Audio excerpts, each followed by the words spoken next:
دا خو تخت سلیمان دی او دا ډېر د برکت ځای دی او زموږ استاد مولانا امین الله صاحب راته ویلي وو. مولانا امین الله صاحب دی کاکړ دی مفتاح العلوم کې څه وخت موږ د درس په دوران کې وو نو ده خبره وکوله ولې سلیمان علیه السلام د مشرق له طرف را روانو د مغرب طرف ته او له ده سره بلقیس هم و. هغه واقعه خو ډېره غټه د علما کرام ته طلبا کرام ته ډېرو ته معلومه ده. نو بیا را روانو بیا دلته تخت باندې دلته یې کښېنولی هغه تخت یې کښېنولی و. نو بیا بلقیس یې ورته ویلي هم و چې دغه زه د خپل وطن طرف ته ګورم. بیا د مغرب مشرق طرف ته کتلي و. د دوی سفر د مغرب طرف ته و. نو بس د مزل خو ډېر وکړ او ستړي خو ډېر سو خو الله جل جلاله دغه ارمان هم زموږ دلته پوره کړی او تقریبا شپږ اوه ګنټې سفر موږ دلته راوکړ او نورې خبرې به انشاءالله د قیس بابا پر قبر باندې انشاءالله وکړو. او قیس بابا قبر ته زه اصل کې د قیس بابا قبر ته راغلی یم او قیس بابا و څه ته ویل کېږي او د ده نوم څه دی او چا پر ایښی دی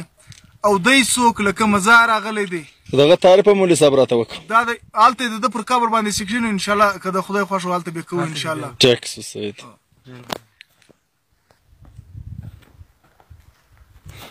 مولوي صاحب دغه چیش دی؟ دا مسجد دی. مسجد دی؟ دا تخت سلیمان دا مسجد دی. دا نومونه وینې چې لیکلي دلته دا نومونه چې لیکلي دا ګرد دا شنارونه پکې راوړل دا بس دا تخت سلیمان سر دی دا ټول دلته درته وګوره ځوان چېرله دغه نه ده دا ګرد هلته خو دغه دی نفلونه یې کړي دي او دا بس دا تخت سلیمان دغه سر دی دا مسجد دی او چونکې دلته خو لږ خلک راځي او ډېر په کم تعداد سره راځي او دلته خو لکه نور داسې بندوبست د مسجد نه کاږي دلته د مسجد بس دغه کناري د مسجد څخه بهر ولاړ او دلته بس دا نښترې دي او دغه دي دغه بس دا ټول دا تخت سلیمان سر چې کوم دی هغه دغه دی او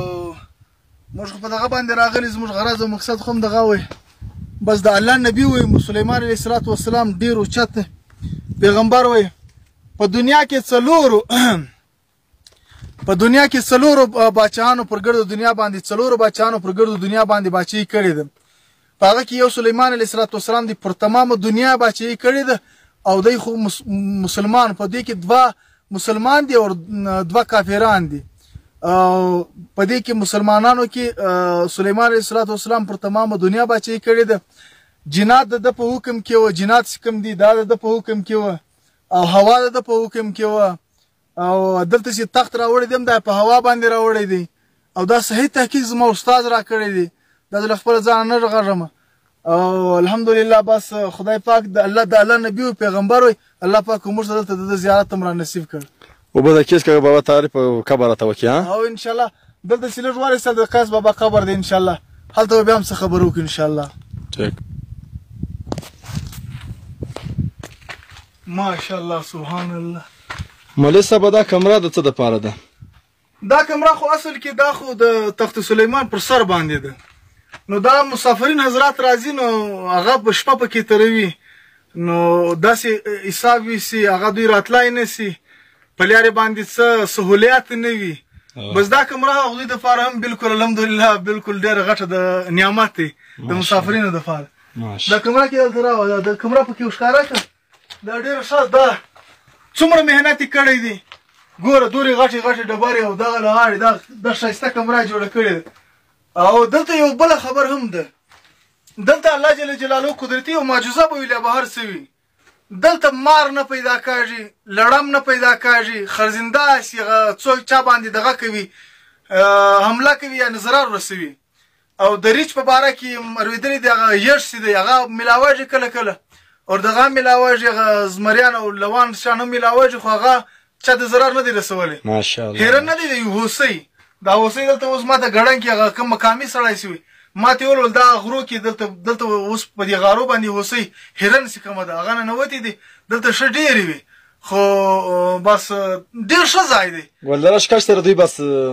غایب سي هیرن هم ملاویږي پړانګ هم ملاویږي هر څه دلته ملاویږي بس او دلته ضرر والا بیا دغه نشته پړانګ خو ضروري دی خو لیکن هغه هم ضرر رسولی نه دی ټیک څه. مولوي صاحب د نامه تعارف راته وکړه. دا خو د الله نوم لیکلی دی او دلته قیس بابا لیکلی دی او د قیس بابا دغه قبر دی انشاءالله زیارت یې ورځو.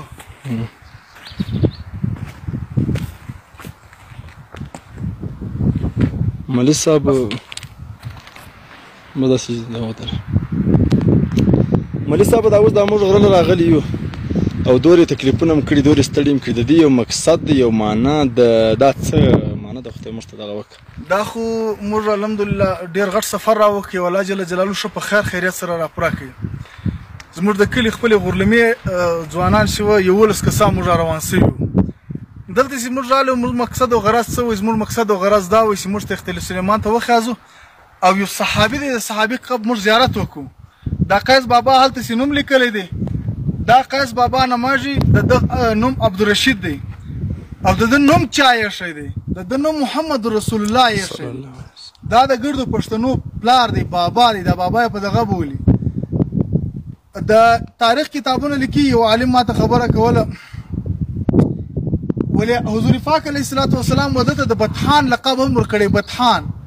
بطحان د کشتۍ و نس ته ویل کېږي. نو هغه په مورخ والا د تاریخ والا هغه ولې د بطحان لقب یې په دې وجه ورکړه چې دی حضور صلی الله علیه وسلم له راغلی حضور صلی الله علیه وسلم ورته وفرمایل ولې څه وخت اسلام الله دې نه غالبه کوي الله پاک دې نه مغلوبه کوي غلط سو غالب خو دی الله دې غالبه کړي د اسلام په ټوله دنیا باندې څه وخت په اسلام باندې شکست راځي یا څه کمای پر راځي ول بیا به هغه د پښتانه باندې پورته کوي. د اسلام د حفاظت دپاره الله جل جلاله پښتانه پیدا کړي دي. دا په تاریخ کې لیکلي دي او که بیا څوک د پښتانه تاریخ نه ملي هغه بیا جلا خبره ده. دا خو به ډېر خلک بیا بحث مباحثې وکوي. خو دا صحابي چې کوم دی دا د بنیامین له دغه څخه دی له نسل څخه دی. بنیامین د یعقوب علیه السلام زوی وي. یعقوب علیه السلام د اسحاق علیه السلام زوی وي. دا په بني اسرائیلو کې دی او موږ چې زموږ دغه خاندان چې کوم دی زموږ پښتنو دغه سلسله سره روانه ده له دوی څخه را روانه ده او بیا حضور پاک علیه السلام وده ته وویل ته خپل وطن ته لاړ شه دغه لاړ شه. دا اوس دلته راغلی دی. دا یوه خبره ده وطن یې ماته نه دی معلوم چې څه دی خو دا په تاریخ کې ماته معلوم دی چې دی دلته دفن شوی دی او دا صحابي دی او له صحابو څخه الله راضي وي او موږ له الله څخه پر دې خبره باندې راضي چې خدای پاک موږ ته د صحابي د قبر د راتګ توفیق را نصیب کړي په دې غرو کې او چې موږ مزلونه څومره راکړي دي 6.5 غنټې سفر موږ پارون راکړی دی او بیا په لارې شپه سوې ده 8 غنټې سفر موږ اوس دې غره ته راوکړ او چونکې ډېر خلک دي چې هغه به ډېر زر ورله راوخیازي او هغه د ما دروغجن کوي نه چونکې موږ نه سو راتلی موږ د خپل ځان حساب کوو چې موږ 8 غنټې دلته اوس چې رالو او زموږ ملګري چې دي هغه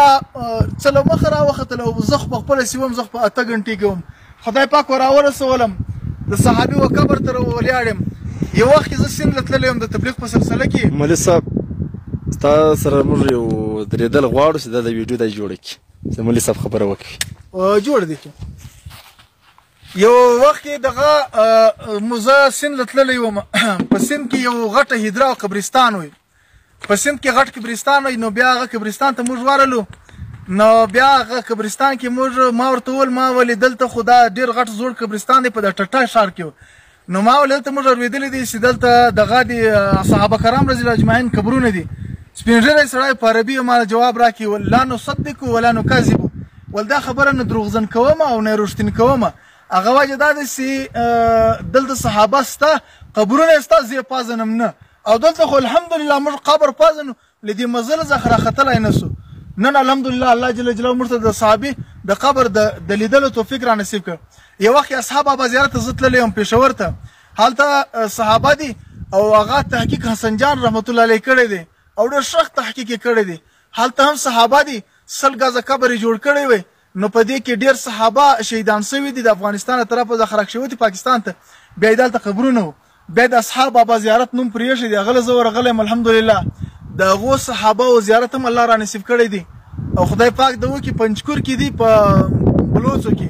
چې خدای پاک مهال ته هم وارولی چې هغه د صحابه او زیارت هم الله جل جلاله را نصیب کړي الله دې ټولو ته نصیب کړي او خاص کر د الله پاک موږ او تاسې حرمان شریفان له وارولی چې حضور صلی الله علیه وسلم ته هم داسې سلام ور واچو لکه وده صحابي ته څه مور را واچو او کتابونه لیکي چې د انبیا علیه الصلات وسلام او د صحابه کرام رضی الله اجمعین بدنونه چې کوم دي هغه خاورې نه خوري او د شهدا هغه د شهیدانو غم نه خوري. او الله جل جلاله د موږ تاسو ته اوس د حرمان شریفان ذریعه هم را نصیب کړي چې حضور صلی الله علیه وسلم لم ورسه او حضرت سلام ورواچو، حضرت ابوبکر صدیق رضی حضرت عمر رضی هم سلام ورواچو او الله جل جلاله موږ تاسو را نصیب کړي. بس دا د صحابي قبر دی، الله زیارت را نصیب کړ. الله جل جلاله اشراف ده. ايوه استعمل بالكبر